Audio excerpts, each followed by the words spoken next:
The most controversial Disney tool is continuing to stir up the drama. So today we're talking about the fate of lightning lanes and how you'll still be able to ride all the rides you want to, whether you have them or not.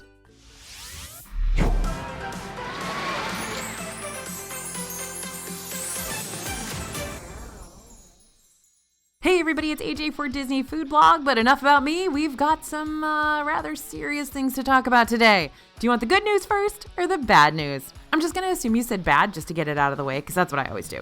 So the bad news is Disney Genie Plus, it's not going away. The premium skip-the-line service will be sticking around till the foreseeable future. So for those of you who aren't all aboard on the lightning lane train and would rather not have to pay to bypass the main queues for your favorite rides, well, don't click off this video yet because I've still got some good news to share with you, I promise. But before I get to that good news, let's talk about why this highly controversial planning tool is digging its heels into the Disney park soil and refusing to budge. Now, a little disclaimer, we're jumping into the Genie Plus and lightning lanes with full force today, but if you need to learn more about the basics of Genie Plus, you're looking for a refresher course, go ahead and scan the QR code you see on the screen or head to disneyfoodblog.com/DisneyGeniePlus for a full cheat sheet on what Genie Plus is and how to successfully use it in the parks. Okay, so why is Disney Genie Plus going to stick around for seemingly ever? One word, demand. Yep, you heard it here. There are actually a ton of people who either A, tolerate Genie Plus because they do not want to wait in those hour-plus long lines all day, or B, they actually like it. In previous earnings calls, Disney's made several statements singing the praises of Genie Plus and the revenue it's brought the company. They've even mentioned that 50% of all guests who go to Disney as of late do purchase Genie Plus, and that percentage gets even higher around the holiday season. Now, after the pandemic closures of 2020 and the major revenue losses the Disney company encountered, Genie Plus became a beacon against rather trying times. This was especially true when COVID restrictions began to lift and revenge travel, aka travelers who were eager to make up for lost vacation time due to the pandemic, was at an all-time high. Genie Plus, as well as individual lightning lanes for the premium rides, helped guests returning to the parks get in as many rides as they could possibly fit into a day despite the massive crowd levels. And as demand rose, prices rose for the service too. Originally, Genie Plus was listed as $15 per person per day, every day, but now prices do vary. There's surge pricing for this service depending on the time of year you visit, as well as which park you plan on using it for. But it's no secret, when Genie Plus launched, it officially took away the free Fast Pass service that guests once had. It came with a lot of severe backlash though. Not only was this another cost to tack onto an already expensive trip, but the whole lightning lane procedure was, and still can be, pretty confusing to navigate. But with the backlash also came folks who defended it.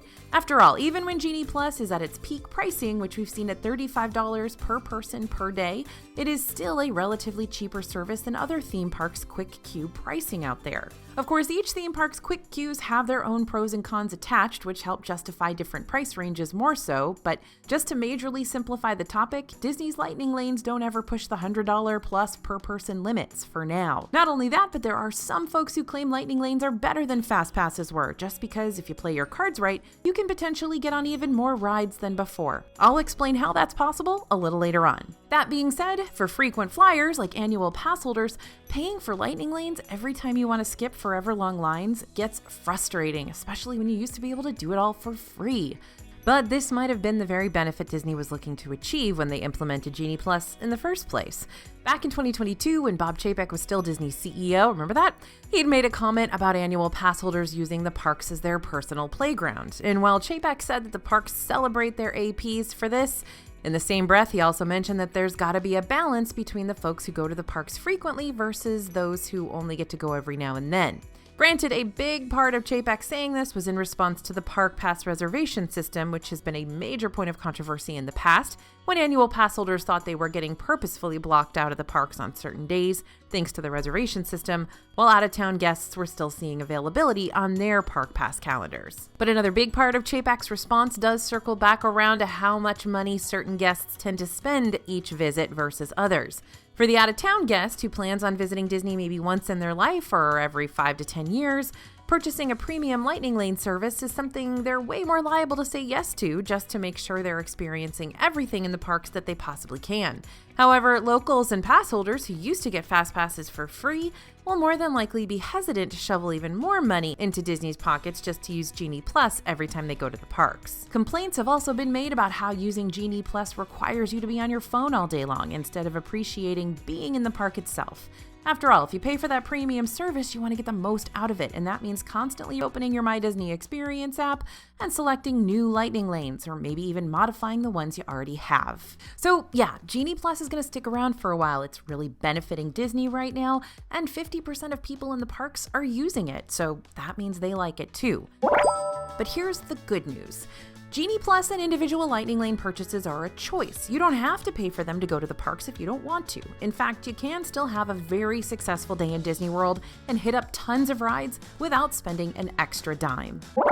So let's talk about how to not use Genie Plus and still rock the parks. Here are a handful of different strategies you can use inside the parks that'll get you through the ride lanes faster without using any Lightning Lanes. Strategy 1. Use those hotel perks. No matter what level of Disney hotel you're staying at, whether it's value, moderate, or deluxe, all Disney hotel guests can use that early theme park entry benefit every single day to get into each of the parks 30 minutes before they open up for everyone else. Even select Good Neighbor hotels, which partner with Disney and typically have cheaper room rates, have early theme park entry available for guests. This includes hotels like Drury Plaza, B Resort and Spa, Holiday Inn Orlando, Four Seasons, Walt Disney World Swan and Dolphin, and the Swan Reserve, and there are a bunch of others in that list as well. Now, with that extra time, you can get ahead of the crowds and into the lines of some of the more popular park attractions. Just note that not everything will be available during this extra half hour. For example, if you're using early theme park entry for Magic Kingdom, you'll be able to access Fantasyland and Tomorrowland during this time. If you're planning on staying at a deluxe resort or at one of the Swan and Dolphin Good Neighbor hotels, then you'll have extra park benefits to take advantage of, like the extended evening hours.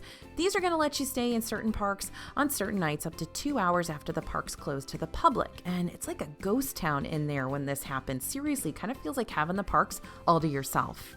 Make sure to check the Disney World hours and events calendar on their website before you book your room so that the extended evening hours align with the parks you're wanting to hit up at night. And by the way, they just brought Hollywood Studios back, so now they've got extended evening hours in Studios, Epcot, and Magic Kingdom, which means you have even more nights that you might be able to take advantage of. All right, strategy 2, at least go to Rope Drop. Even if you're not planning on staying at a hotel that has those extra hours benefits, it's a good idea to hit the parks right when they open for the day. Normally, the parks won't start seeing the peak crowds until at least an hour or so after opening because some families prefer that extra sleep, which is completely understandable. If you do go right when the park opens, you can still get in line for the most popular rides before their wait times skyrocket. But it's also not a bad idea to go against the crowd and hit up some of the less popular but still must-do rides of the parks instead for way lower wait times you can hit back to back. For example, in Hollywood Studios, most rope dropping guests are gonna go straight to Rise of the Resistance in Galaxy's Edge, but you instead could hit up Sunset Boulevard and catch a ride on both Rock and Roller Coaster and Tower of Terror, since their lines also tend to climb up throughout the day. Or in Magic Kingdom, lots of guests will start off their day by getting in line for Seven Dwarfs, Mine Train, or Space Mountain.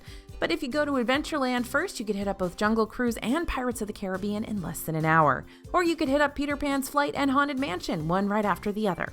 They may be in different lands. Peter Pan's Flight is in Fantasyland and Haunted Mansion is in Liberty Square, but those lands are only steps away from each other, as are those rides, making them easy to access in a short period of time. All right, strategy 3, keep up with wait times. I know you're trying to avoid checking your phone all day long, but you don't want to ignore it entirely because the free portions of Disney Genie are still going to help you plan around the worst of the Disney crowds. On the My Disney Experience app, you can check out current wait times across the entire park just by checking on the virtual map. And if you go to the ride tip board on the app, you'll not only be able to see the updated wait times there too, but you'll also be able to tap on a ride you're interested in and find out its forecasted wait times for the day.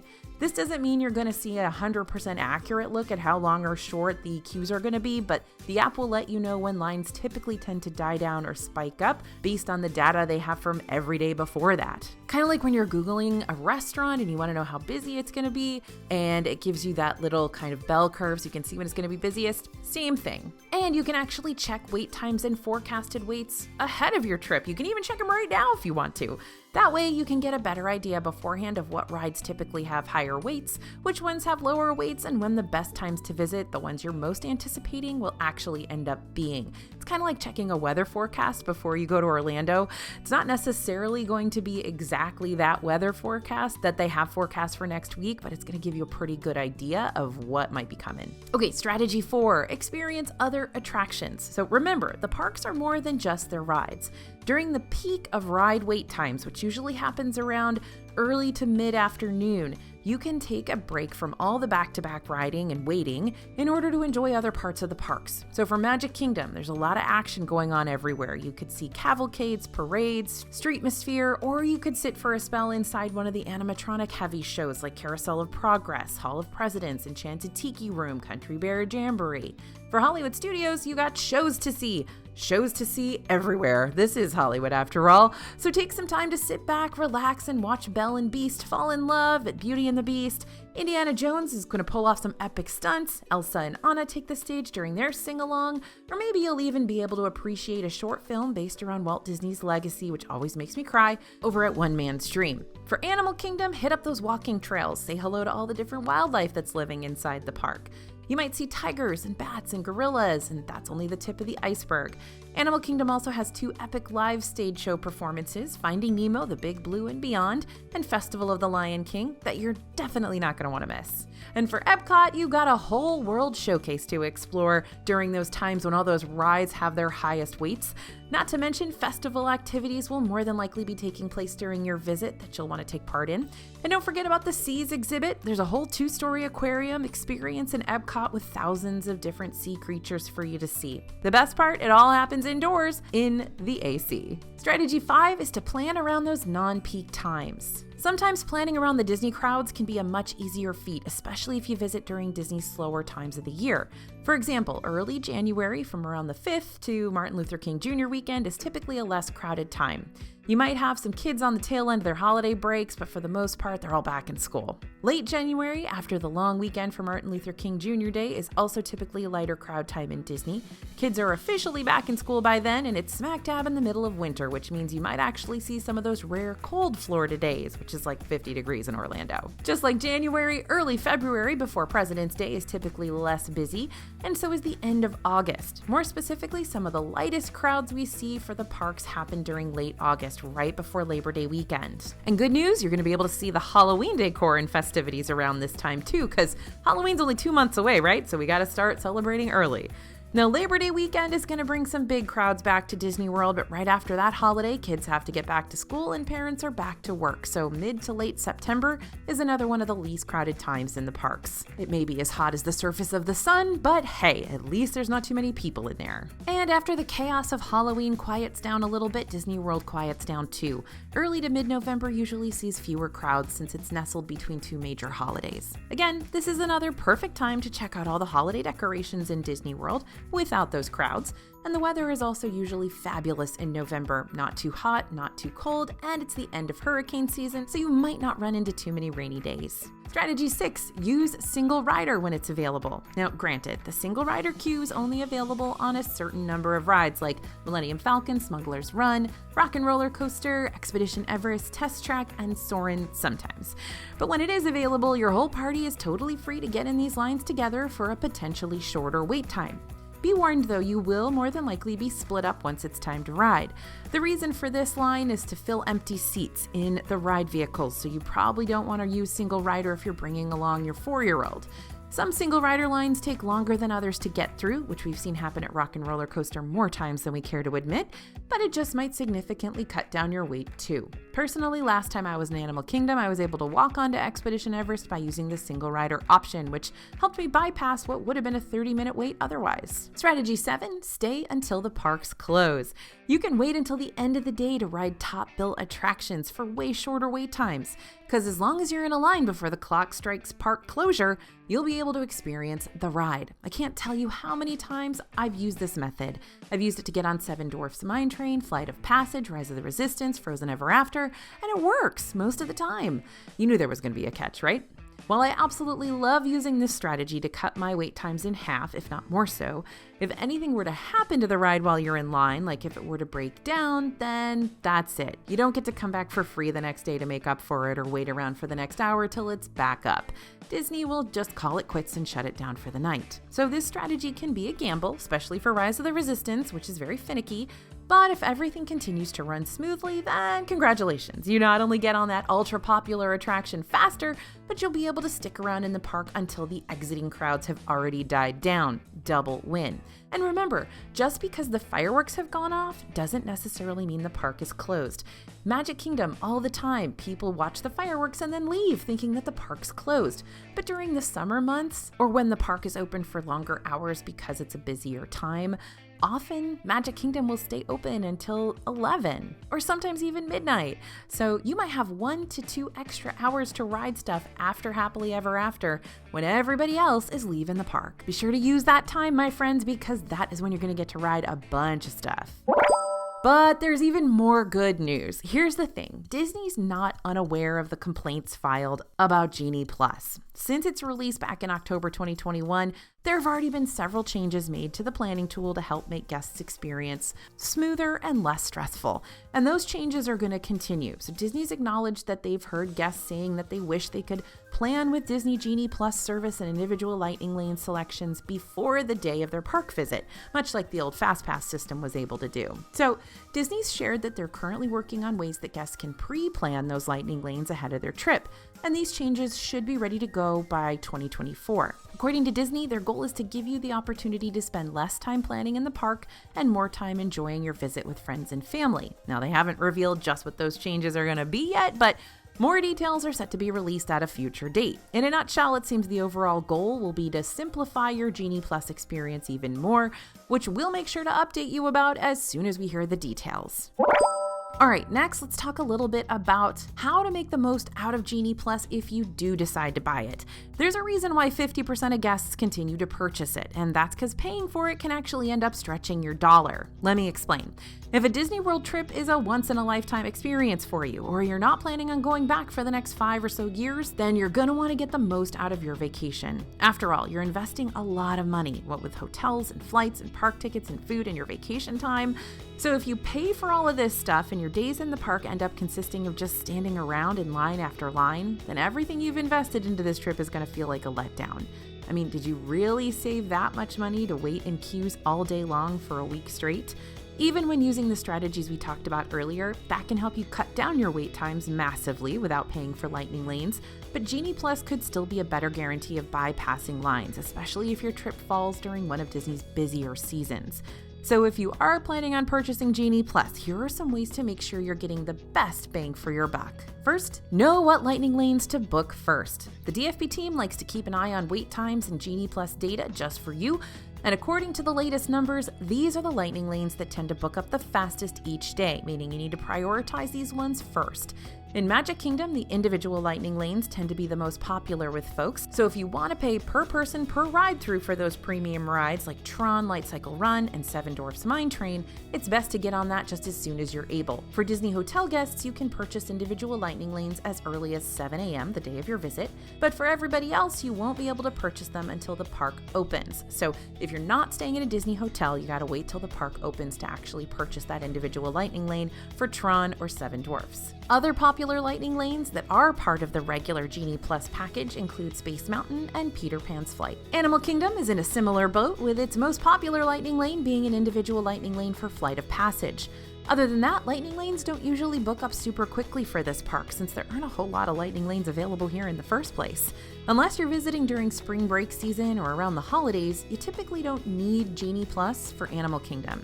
But if you just want to avoid waiting for any ride whatsoever, especially if you've got a squirmy kid who hates to wait, that's me, I'm the squirmy kid, then they're still available if you need them. In Epcot, Remy's Ratatouille Adventure is on average the first Lightning Lane to fill up, with Frozen Ever After tailing closely behind in second place. And in Hollywood Studios, good old Slink over at Slinky Dog Dash is a super popular one to get ahead of.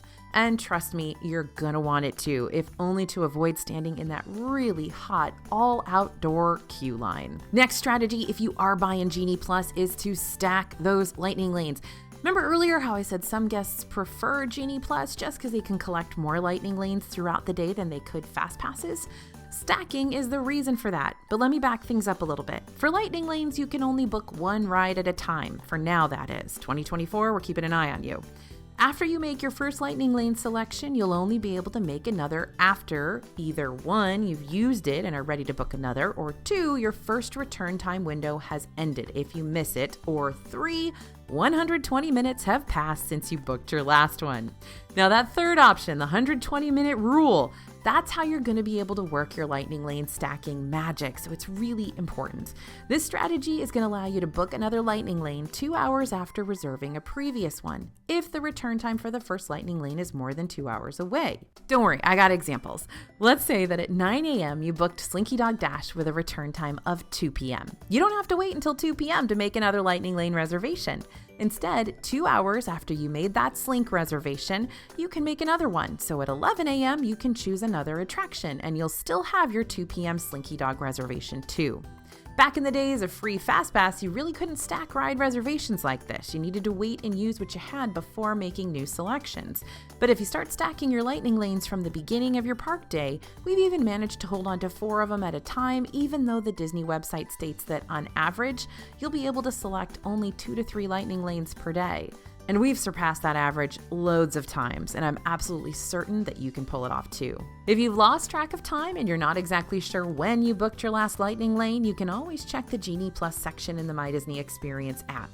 It will tell you if you're too early to make that second selection or if you're good to go. If you want to avoid continuously checking your app all day, just to make sure you're not missing that 120-minute cooldown period, you can always set an alarm on your phone to help you out. Okay, next tip if you are buying Genie Plus, avoid booking too many sit-down meals. Again, this is an issue that could very well work itself out in 2024 if you're able to book lightning lane selections before your trip.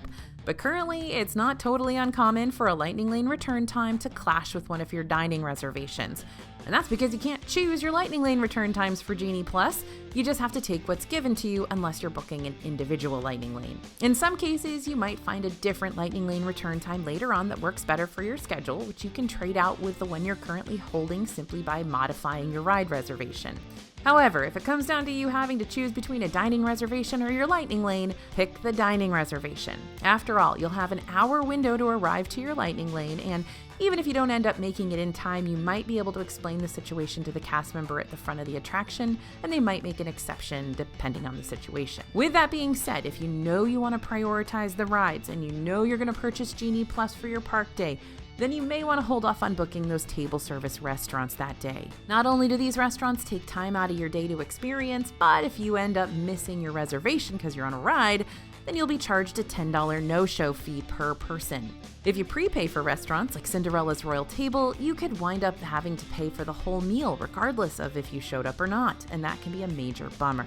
Dining cancellations can be made up to 2 hours before your reservation, so if you don't think you're going to make it, don't forget to cancel your table on the My Disney Experience app before it's too late. And the next tip, if you're getting Genie Plus, have multiple people chipping in. One of the reasons some guests feel as if Genie Plus forces them to be on their phone all day is because there's only one person in charge of getting all those lightning lanes for the group. To help break up that screen time, it's not a bad idea to have someone else or maybe 2 or 3 other people in your group if you've got multiple adults download it on the My Disney Experience app and have access to your group's accounts. That way you can pass the torch a bit and make sure not just one person has to enter the lightning lane trenches alone. So whether you love it or hate it or feel indifferent to it, Genie Plus is probably here to stay. But whether you decide to buy it or not, the DFB team and I will be here to make sure you're still able to pull off an awesome Disney vacation and check off all of those must-do experiences. And don't forget, we got a whole Genie Plus cheat sheet for you if you want to take a deeper look at the details of this planning service and figure out if you really need to tack on that extra expense to your upcoming trip. Just scan that QR code and we'll send this digital guide to your email for a whopping $0.00. Thanks for listening, everyone, and thanks for watching. As always, this is AJ for Disney Food Blog, and we'll see you real soon.